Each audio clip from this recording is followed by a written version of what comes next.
From downtown to the counties, time now for the Top 7 at 7, where we bring you the 7 stories making the biggest impact on your communities tonight. I'm Jeff Morgan in Hamden. Rebuilding begins for a historic structure on Keswick Road. The historic value of the building, nothing compared to the priceless pieces that it holds. For 16 years, Jill Andrews has been making Baltimore brides' dreams come true. On Monday, she watched her shop fall victim to the water used to put out the fire at the castle on Keswick. I wanted to come in and grab my clients' wedding gowns that, they wouldn't let me in. So, and then I just watched it burn. Nicholas Etheridge runs his therapy office in the 2nd floor. He was with a client when the alarms went off. I had decorated it very, very personally, right? It feels like my living room, and it has a lot of family stuff in there. Professionally, I'm just concerned about, the impact it has on my patients. I'm sure they're very stressed. The building was originally the Northern District Police Precinct, drawing on unique architecture that still draws people to it today. Neighbors are confident it will be restored, even as crews carry out bags of insulation and drywall damaged by the fire. In Hamden, Jeff Morgan, WMAR-2 News. It's not a question of if ICE is planning to expand operations here in Maryland, but exactly where and when. Contract bids show the federal government is expanding law enforcement operations in Baltimore and Hyattsville, which federal employment lawyer Dan Meyer says is ICE because of the address of the party behind the bids. Frankly, if they were interested in community relations, would be talking to the municipal authorities in Baltimore, and they would agree on a common statement about what's going on, and they should just put it out publicly rather than, to be seen as trying to wheel a Trojan horse into the city. Meyer says these offices could be up and running by late January to early March, but the public may not know where they are until much later. In Baltimore, Blair Sable, WMAR-2 News. I'm Mallory Safaste in Baltimore. It's open enrollment season, and you may notice some changes when you select your health insurance, especially in what you'll pay. And Maryland lawmakers have passed a temporary measure to ease the impact of expiring tax credits, but relief depends on your income.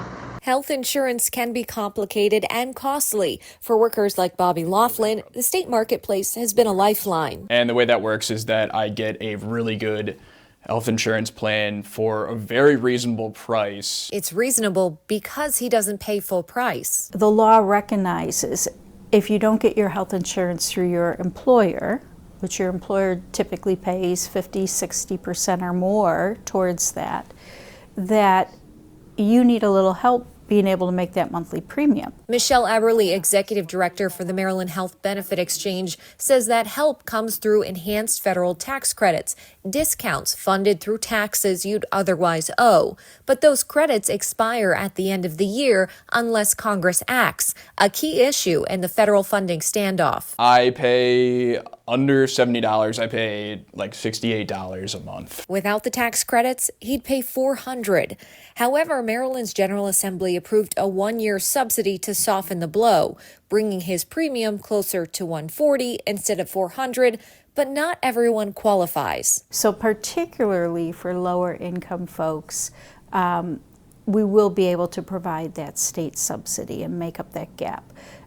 Middle income, we can do about 50%, a little bit higher than that, over 400% of federal poverty level, which for a family of 4 in Maryland is $128,600. We can't provide anything.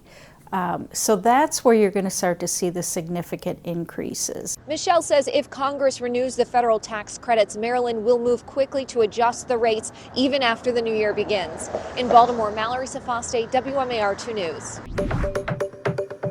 I'm Janae Wright in Harford County, and one organization is dedicated to ending furniture poverty in the county by giving furniture to families for free.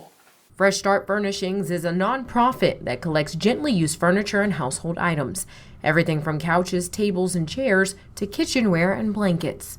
The purpose? To help families who are in need of these items but can't afford it. Alicia Hamilton says the county is facing severe furniture poverty, and for the last 10 years, the organization has been doing what it can to fight against it. Furniture and home goods are an additional expense on top of your rent, your utilities, those sorts of critical services. And when people are just struggling to pay those essential services, they don't have any money left over, to save for the essential items that they need. Hamilton wants more people in Harford County to know that if they are in need of furniture of any kind and can't afford it, they may be able to find just what they need for free. Janae Wright, WMAR-2 News. This Veterans Day, Baltimore veterans are taking a stand. I'm Sayera Williams, your Voice of Veterans reporter, and dozens of veterans came out to speak against the National Guard deploying to U.S. cities, including right here in Baltimore. This Veterans Day, Baltimore veterans took their message to War Memorial Plaza, joining a national Vets Say No Day of action happening in cities across the country. The movement brings together service members from every branch of the military, calling out what they describe as unconstitutional and dangerous National Guard deployments to American streets, including right here in Baltimore. Back in September, President Trump suggested deploying National Guard troops to Baltimore as part of his broader effort to combat crime. Veterans from Iraq, Afghanistan, and Vietnam stood side by side with the community members on Tuesday, saying their oath to protect the Constitution doesn't end when their service does. Speakers urged leaders to invest in people, not militarization, stating that true safety comes from trust, opportunity, and unity, not troops or tanks. In downtown Baltimore, Sayera Williams, WMAR-2 News. Patriotism on display. I'm Jeff Hager in Havre de Grace, where the city has pulled out all of the stops with its annual Veterans Day Parade. Sandwiched in time between modern-day soldiers serving in nearby Aberdeen Proving Ground and some of the earliest defenders of the fledgling country more than 2 centuries ago, the city holds a special place in history. A city named after a French port by General Lafayette during the Revolutionary War, and then raided by the British during the War of 1812, generations of residents have honored those who have served its armed forces and continue to do so today. It's the heart and soul of America, small town America. I mean, people, they love their hometown, they love their veterans. We come out, look at what they go through every day of their lives when they're serving our country. I think to come out and stand in the cold for half hour is not asking too much. In Havre de Grace, Jeff Hager, WMAR-2 News. I'm Maria Morales in Edgemere, where it's cold and blustery, but it turns out that's perfect weather for flag raising here at the county's newest Veterans Memorial Park, and it's all because of an educator who served.